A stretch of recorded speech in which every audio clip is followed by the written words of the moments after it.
So I am Emily Aspinall, and we know each other from Stafford College, where I started out doing a level 3 in creative media production. It was called that, wasn't it? Yeah. And then I went on to do, after I did the 90 credit diploma, I started on the foundation degree for film and television production. Yeah, it was a little while ago. Well. Can you remember how long ago it was? Or how old are you now, if you don't mind me asking? I am currently 25, I do believe. Okay. And I was 17 when I started at the college. So I will have finished when I was 19, I think. Yeah. That sounds about right. Okay. So you did a year with us on level 3, and then you jumped straight onto the HE course because you were an academic year older. And you were going to have to pay fees to do the second year. So we managed to bump you up a level, which made sense because you were like a straight distinction grade student anyway. So what happened after college? What did you do after you finished studying at Stafford College? So I toyed with the idea for a while of doing my top up in Leeds at Leeds Trinity University, and kind of made arrangements to do that. And when that fell through, my partner and I ended up moving down to Folkestone, of all places, at which point I re-enrolled to do my final year at Canterbury Christchurch University, and was there for a year, got my first class degree, and then moved on to find work in sort of a similar area of work. I did technically it was a digital marketing apprenticeship, but it wasn't really so much an apprenticeship as it was just a job, because I didn't really do the apprenticeship side of it. I just did the job. So tell us about that then, in that case, Em. So to start with, you did a digital marketing apprenticeship, which was mostly just doing the job. You went through an interview process for that, I'm guessing, and you were going into that interview with a first class honours degree. Did you meet any of the other applicants? Did you find out what other people were coming in with? I actually ended up working with one of the other applicants because they decided to do an apprenticeship at the same place in a different field. They did, it was like administration work. From what I understand of it, Lynette, my boss, was describing the other applicants. They'd all come in with, they hadn't done degrees. I was the only one who'd done a degree. And I think it was that kind of background in video that made me stand out from everybody else, because everyone was coming in from college level or high school, and they'd done like written courses like English language or English literature or some sort of marketing related thing. But because the park that I went to work at was so focused on holding events like sports events, like obstacle course races, archery, that kind of thing, the opportunity to have somebody there that could make videos for all that and market it on social media, they really wanted that. So I guess I got it over everyone else because of the video aspect. So when you were working for those guys, take us through like an average day of what you did for us. Okay. It depends on what events were going on at the time. If I say an average day during like the summer holidays, for example, I could be looking at doing a couple of hours filming kids on the archery range or doing battle zone archery, which is where for some reason people enjoy this, running around and shooting each other with foam tipped arrows. So filming that on a DJI Osmo, and then going back to the office, doing a little bit of jiggery pokery with the footage, making cool social media content, writing the copy for that, and then using what I got from earlier on in the day to advertise it for the rest of the summer holidays. So mostly that element. I'd also do a little bit of PR, writing emails, like monthly newsletters, that kind of thing. But it was mostly social media. Okay. I remember that. I remember you having that job quite fondly, because I used to be taking classes, and I'd be sat in my classroom and I'd be delivering a subject, and out of nowhere my phone would be ringing, and I'm like, oh, who's ringing me, in front of like 20 students, and I'd just see your name on my phone and be like, oh, we're just going to stop the lesson a sec. Em needs some tech support. Yeah, I They're think like, I hey, did that quite a lot. oh, hi James, can you help me? I'm just trying to. To render out this thing and it's not working. Yeah. I used to really enjoy that. I used to love the tech problems you used to come up with, and I'd be sat like completely blind. To me, that was so much fun, and I'm sure my students used to sit in bewilderment, like, who's this mystery person we've never met? Surely it's going to Oh textbook. dear. But that year group of students, Yeah. they get in touch with me all the time now online. Still, in the like, I'm trying to do this thing at uni. Like, how do I do this? Yeah. And, so you pass the torch in that respect, which was quite nice. And for anybody watching this, like, if you get tech issues and you've studied with us, I think it's like something for life, right? If ever you need anything, you Call can James. Call me. Yeah. Call James. If I need anything, I get back in touch with you to do interviews. It balances itself eventually. So that was that down in Folkestone, that the digital marketing. It was in Deal, which is near Folkestone. So I went to live in Dover, and it was like a bus journey to get up to Deal. It's like a nearby seaside town. It's quite nice actually. But yeah, there's a massive country park there, and that's where I worked. Okay. And so what happened? Was that like a fixed term apprenticeship, or what was it? It was meant to be a year. There was like a 6-month probation or something. I got to that point. They were obviously happy with me. They kept me on. I think it was around about that time as well where I turned around and I said that the apprenticeship side of what I was doing just wasn't working for me, because obviously I'd gone from like a level 6 at university in Canterbury back down to a level 4, I think it was, because I was doing the HE apprenticeship, which I didn't even know was a thing at the time. And it was much more valuable to me actually doing the hands-on work than it was documenting what I was doing, because they were expecting me to do, I think it was about 8 hours every week, which is a day out of my week that I could have probably better been spent doing video editing or writing copy, that kind of thing. So it got to the end of the year. The apprenticeship wasn't a part of it anymore, so I just continued on from there. But I knew I wanted to look for a different kind of work, that's something a little bit more specialized, particularly with marketing, because I'd caught the marketing bug. Thanks, Lynette, for that. I genuinely thought I was going to be a director, or I think a DOP was my main goal before I started my apprenticeship. And then somehow I was persuaded by my parents, who were very persuasive, to come back and live in Yorkshire. And it was probably the best thing that I did in more recent years, because there's a lot of competition down south for marketing jobs, and specifically in digital agencies. And being in Kent, I would have probably had to go up to London for them. But obviously Leeds is a creative hub in the UK. And I found work there, and Josh found work there, my partner. And now I'm working at a digital agency. It's a small one, small but mighty, and it's really fun. So what do you do at this digital agency now, and what are they called if anybody wants to check them out? They're called SplitPixel. They're based in Huddersfield. I have a 10-minute commute to work now, walking, which is very nice.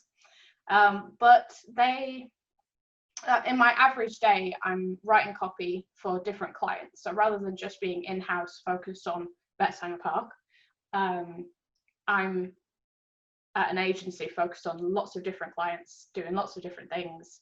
And there is no like typical one day like there was at Betsanger, which I really like now, that my days are so varied. I'm doing lots of different things. So for example, last night, between the hours of 5 and 9, I was at a Indian restaurant in Bradford doing a photo shoot. So out of the blue, it's things like that that pop up that you get to do, that allow you to be creative and draw on the history of doing like photography and film and stuff like that, but also have lots of other things you can do, like writing blogs for clients, or because we're predominantly a web agency, I do a lot of writing for content for websites. But mostly I specialize in social media content for different clients. What advice would you give the 17-year-old Emily? Probably quite a lot of similar advice that I'd give myself now, because I think sometimes you never really get over this particular thing. But you know what imposter syndrome is?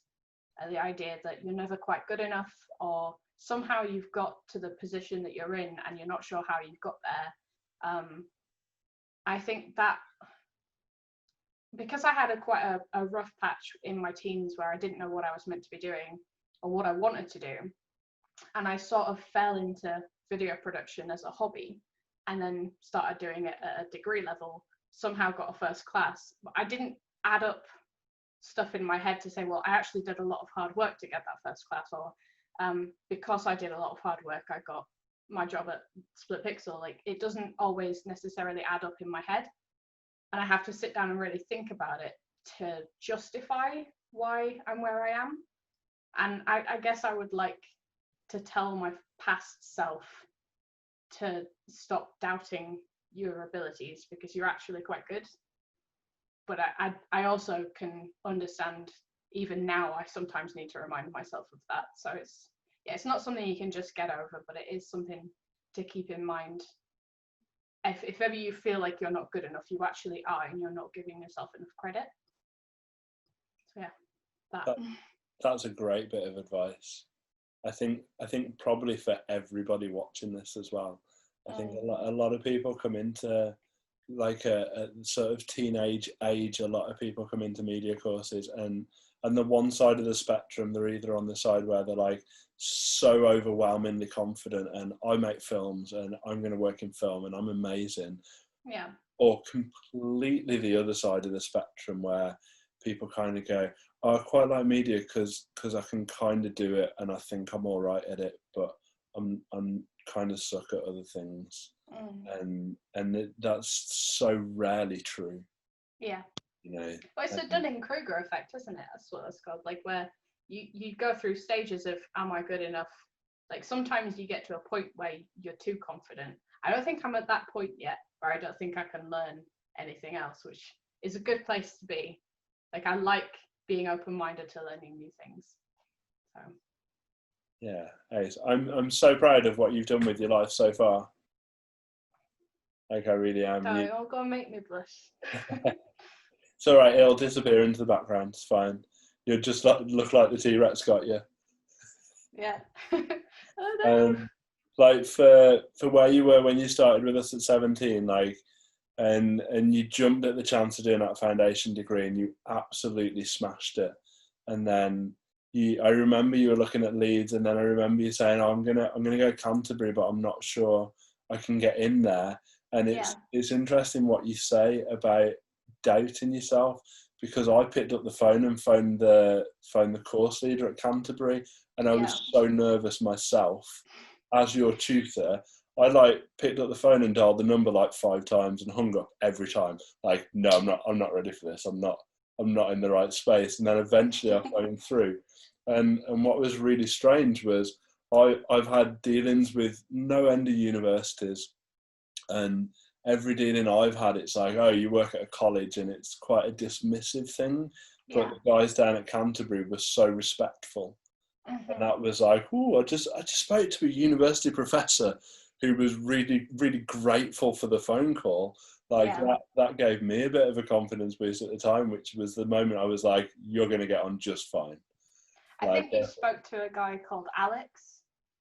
He ended up being my tutor, and like one of the first things that he said when I joined the university was like, oh, you're Emily. Oh, you got a glowing recommendation. And I was like, oh, thank you.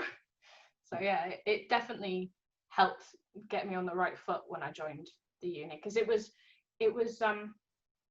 quite a big thing to readjust when you're joining a course where everyone knows each other for the last 2 years and you're popping in on the 3rd year. So kind of infiltrating the groups that have already formed and finding where you fit in and stuff. So it was nice to at least have the lecturers on my side, even if I had to maybe work a bit harder on getting students to interact, you know. Do you still speak to anybody from when you was at college? obviously one of my friends came and did the course when I was doing my second year. They did the first year, so I'm sort of in contact with them on and off. I have a lot of people on Facebook. For quite a while I was in touch with Will, again mainly on Facebook now, or Instagram. I keep up with what they're doing. Talk to Kaz quite a bit. Not so much. You just reminded me of how I need to get reconnected with people. You're making me feel bad, but I've just been really busy. Like, I think that happens to everybody. Yeah, it totally does, especially at the age you're at as well. Like people are making headways in their life. Like, you're a homeowner now, which gives you loads of stuff to do. And yeah, tell me about it. You know, I'm still not actually unpacked all the way, by the way. Like, I moved in March and there are still boxes. And it's what, June? Yeah. Well, you moved like at the start of the pandemic. Oh yeah, I moved a week before we went into lockdown. It was the luckiest week. Wow. For that to end up happening, because we were delayed for quite a while. It took a while for paperwork to go through and stuff.